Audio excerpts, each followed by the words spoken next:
Hi, my lovely friends. Good morning. How are you?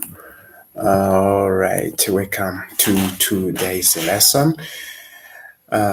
We are live. Ubu turi live. Wa ikazi inshuti mukunzi wacu wa Language Booster TV, umuyoboro wa YouTube kwigisha icyongereza, ikinyarwanda ndetse n'igiswahili. Welcome to today's live lesson. Guha ikaze rero mu isomo ry'uno munsi live.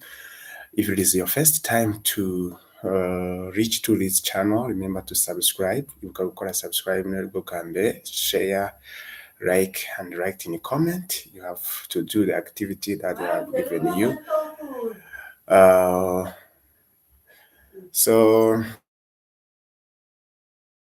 I welcome you to today's lesson. Ndagushishikaza kandi gukora n'ibiri kwandika muri comment, ukore activity twaguhaye kugira ngo tujyane neza mu iri somo.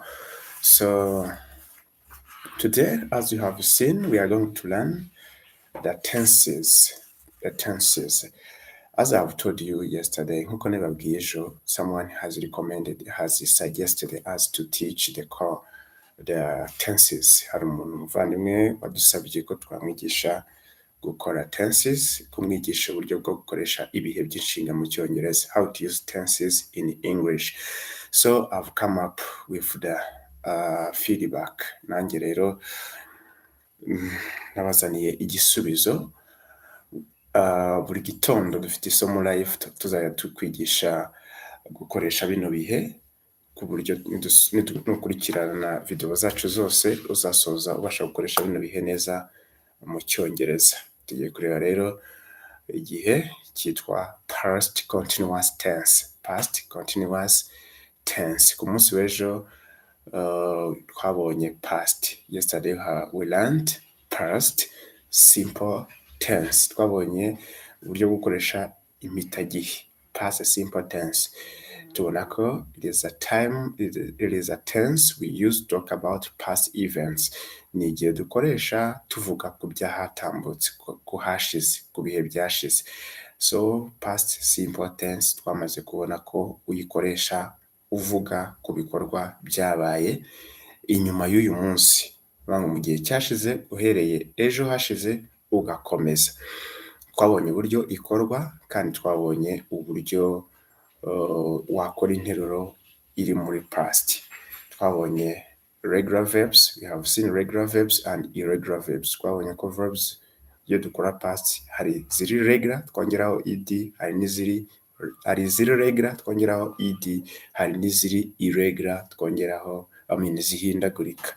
Nabwiye ko ushaka liste nayo nayikubonera mu buryo bworoshye. All right. Now let us come to today's lesson. Reka tuze noneho ku isomo ry'uyu munsi. Today's lesson. Reka tuze ku isomo ry'uyu munsi. In comment, muri comment nakubajije ikibazo. Think about. Not think. There's a think.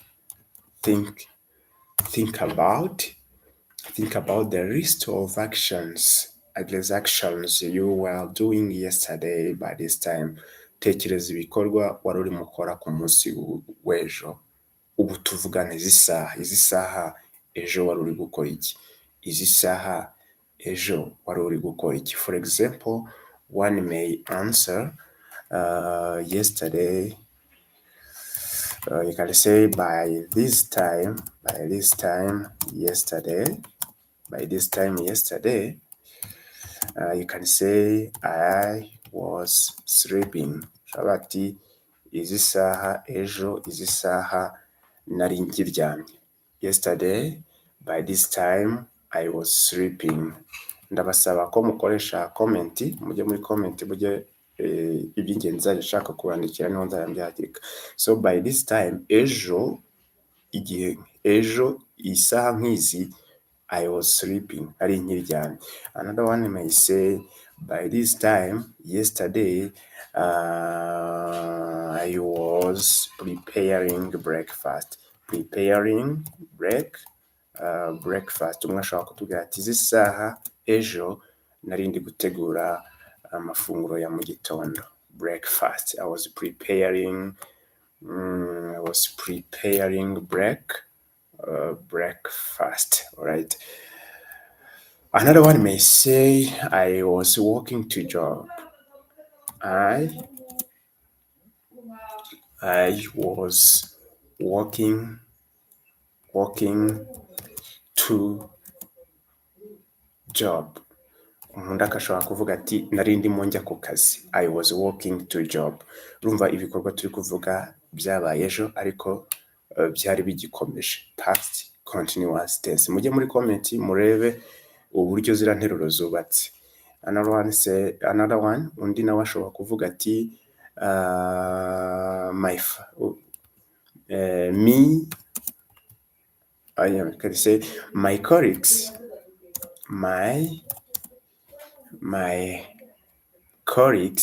yes, my colleagues and I, my colleagues and I were playing football.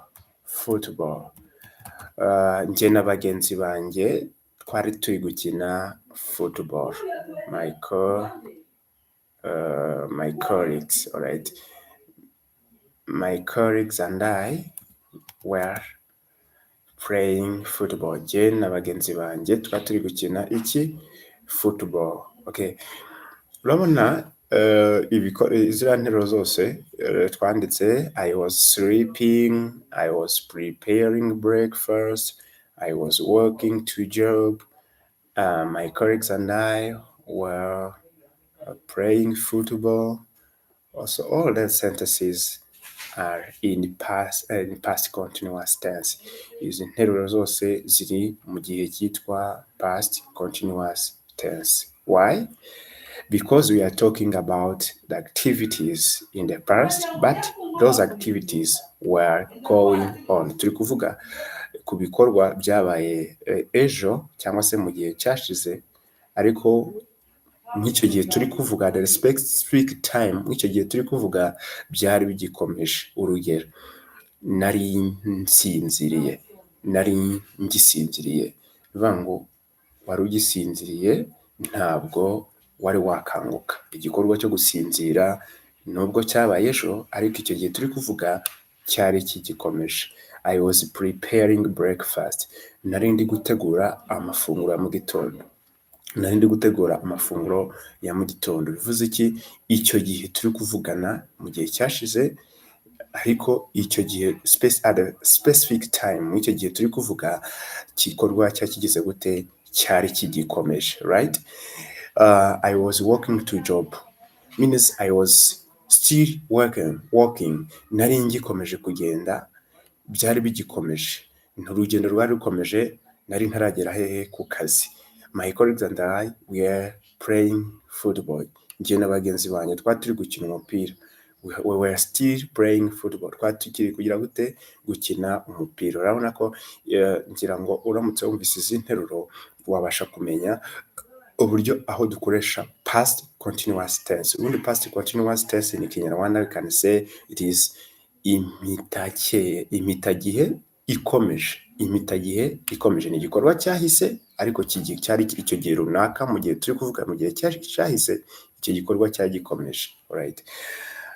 Reka rero turebe nk'uko muri kubibona uburyo dukora past continuous tense. Dufata, so we take verb to be in the past, that is was and were, and then we add ing form of the verb. Dufata verb to be tukayishyira muri past, hanyuma tukafata the main verb tukongeraho ing form, that is I was, you were, he was, she was, it was, then we were, you were, and they were. So iyo ni verb to be in a past simple tense. So hanyuma imaze gufata verb to be in a past simple tense, wongeraho verb iriho ing form. Niba ari to do, it is doing. I was doing. Icyo gihe umaze gukora icyitwa past, icyo bita past continuous tense. Umaze gukora icyitwa past continuous tense. right. Reka dufate agapoze turasubira mu kanya mwe mwihanganye kugira ngo tubashe kunoza neza ibikorwa byacu.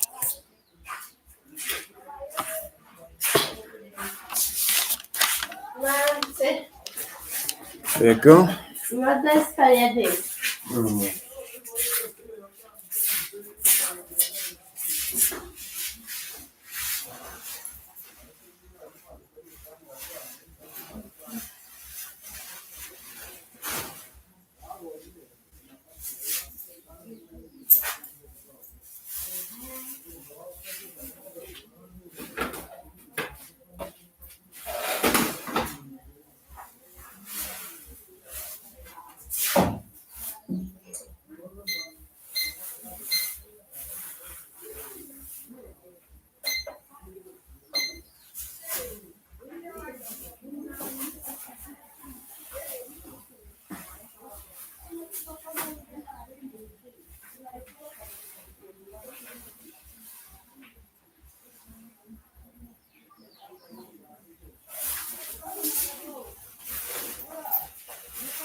Yes, I'm back. Murakoze kwihangana nkuko nababwiye, murabona ko mbandi mu kane kazi byose turabihuza kandi tukabifatanya. So muzajya mwihangana mubona hajemo interruption.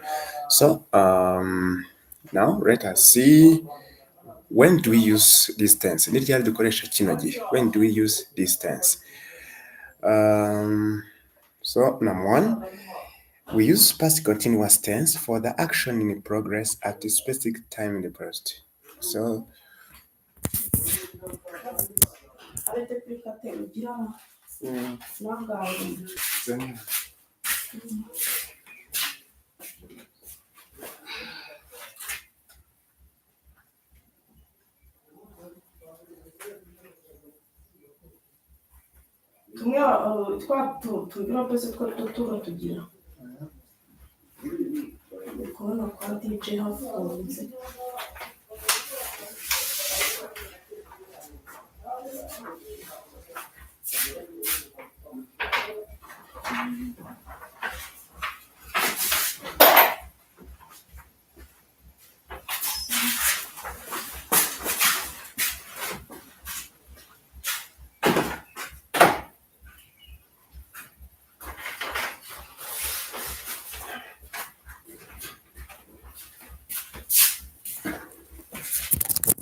okay, muzajya mutwihanganira. Alright, I'm back.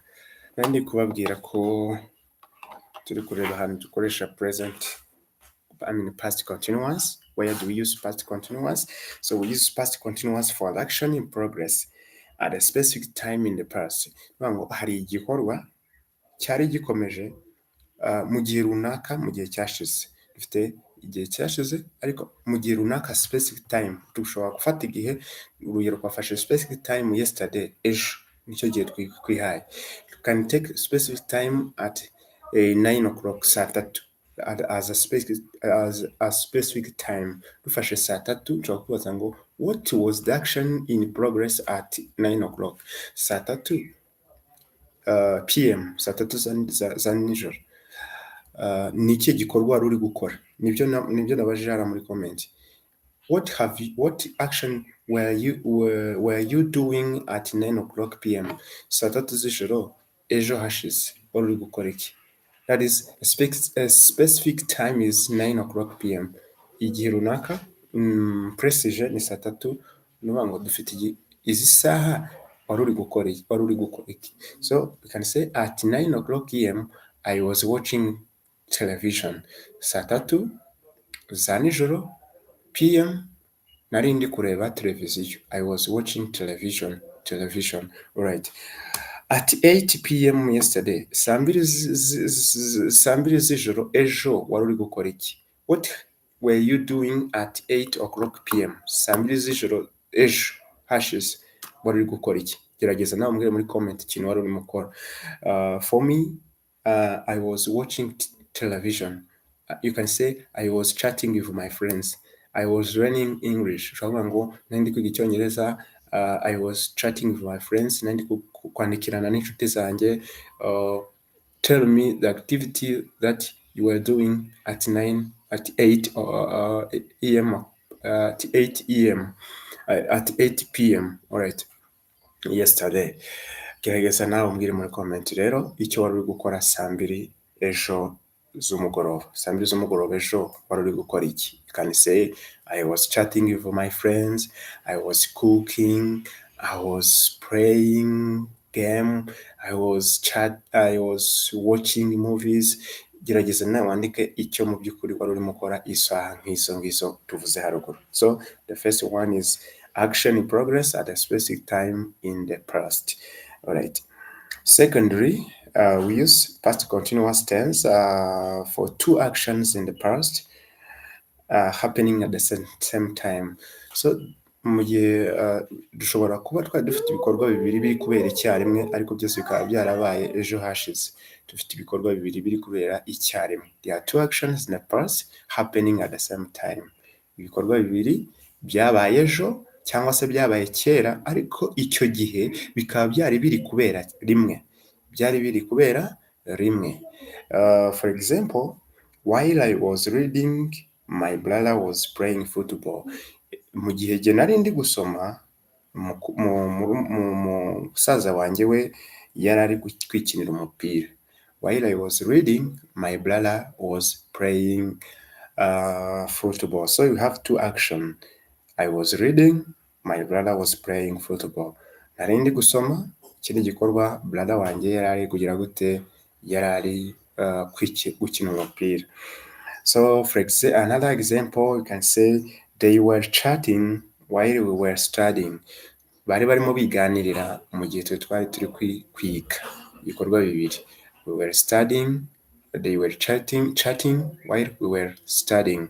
Bari kwiganirira turi kwiga. Right? There are two actions in the past happening at the same time. Ibikorwa bibiri mu gihe cyashize byaberaga icyarimwe. Icyo gihe ukoresha icyo bita past continuous tense. Right? Thirdly, hano hantu wa gatatu dukoresha past continuous tense is background action for a shorter past event. Hari ibikorwa bibiri, kimwe cyari gikomeje hanyuma hahita haba ikindi gisa nkaho kikirogoye. Igikorwa kirekire cyari kigikomeje kigomba kujya muri past continuous, hanyuma ikindi cyaje cyentarabutinga kigomba kujya muri past. So one action, the longer action, the action which was going on,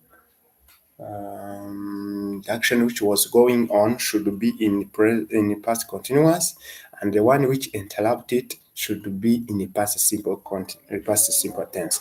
Bivuga ngo ibikorwa bibiri, kimwe cyari cyabanje kinakomeje, hanyuma haza guhita haba ikindi kirakirogoye. So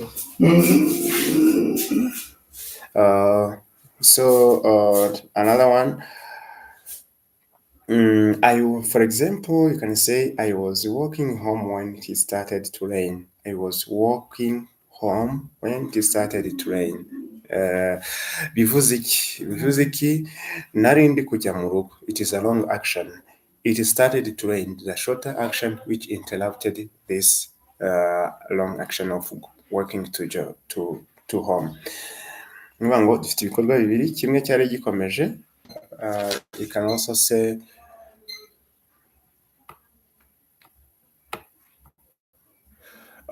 you can